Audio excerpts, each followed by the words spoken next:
Well, everything has just gone to crap.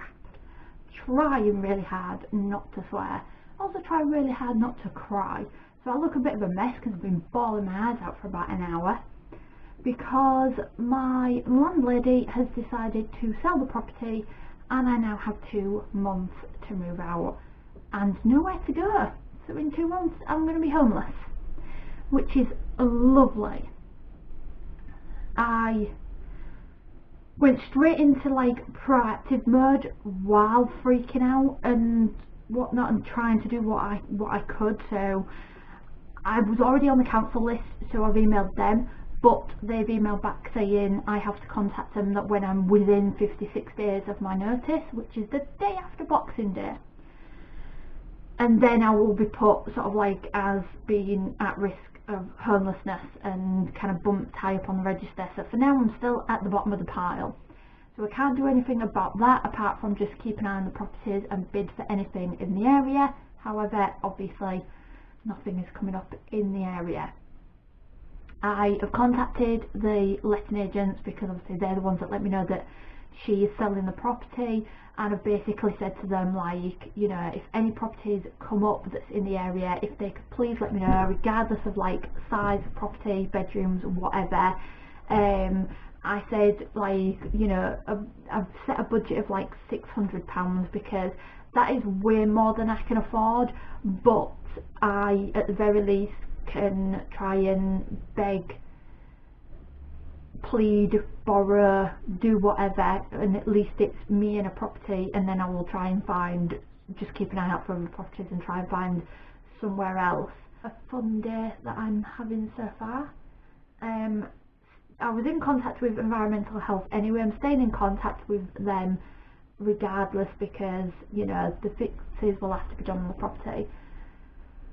There is a slight temptation there to see if there is anybody that I know that would loan me the money to buy this property and me do the repairs myself, but to be honest with you, I don't think I want that kind of a headache because it has so many issues with it that the amount you would end up putting into this property, you know, you may as well just get money and set it on fire, because you would no way be able to sell this property for a profit at all. It's an old property.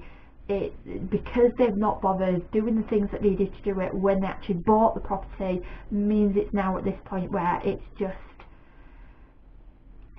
like it's on life support essentially. I am obviously, sorry, I'm really trying hard not to cry because I'm just freaking out, but I have diazepam, so I'm not even going to bother with my propranolol today. I'm going to take 2 diazepam, and because I just can't function and get anything done, and I have a lot to do today. Well, I have a lot to do for the next 2 months because I have a whole house to pack up now. My boyfriend is going to help me. He's going to go get boxes from a shop in the area that he used to work at, so he can get boxes from them, and we will probably be spending the next 2 months just basically packing up the house. Not that I think it's going to take 2 months, because to be honest, between the two of us we'll have it probably packed up within a week, ready to go, and just keep the essentials out. But that is kind of the situation I am now faced with at the moment, and I honestly don't know what I'm going to do because I don't have anywhere else to go, especially because of having the cat. If I didn't have the cat, it would be a little bit easier because, you know, my boyfriend's mum would probably let me move in so I wouldn't have to leave the area, but I can't because they've got pets and Nilla would escape, so that's not an option. I couldn't even move back to my parents' house because it'd be the same situation in where that house isn't secure for Nilla, so he'd escape, and I honestly would rather be homeless with the cat in a cat carrier than give him up. So I'm sorry for getting all emotional, and yeah, I know you guys haven't really seen this side of me, but I'm sure that, you know, you can allow me this one.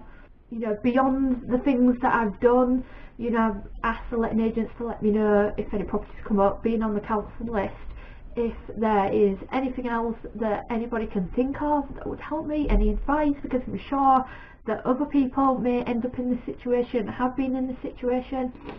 So I'd like the advice to be out there for them as well. So anybody got any help for me, please feel free to pop in the comments below. But I just wanted to kind of update you all on what's going on. Right, I am going to go take these pills so that I can stop crying. And the one kind of like positive of diazepam is usually when I take it is I get super proactive. So I'm hoping that like if I take it, I can just start blitzing the house. Even if I just spend half an hour on doing something, I can get so much done in half an hour if I'm being proactive. So that is going to be my plan. Or even if I can get to the point where I can fully get dressed properly, because I'm only half dressed at the minute and I've got a bunch of stuff that needs to go to charity shops. So even if I just do that, that's something towards getting things done. But that's my lovely, nice, positive update for this week, and I'll see you guys in the next video. Hopefully the next video will be better. Bye for now.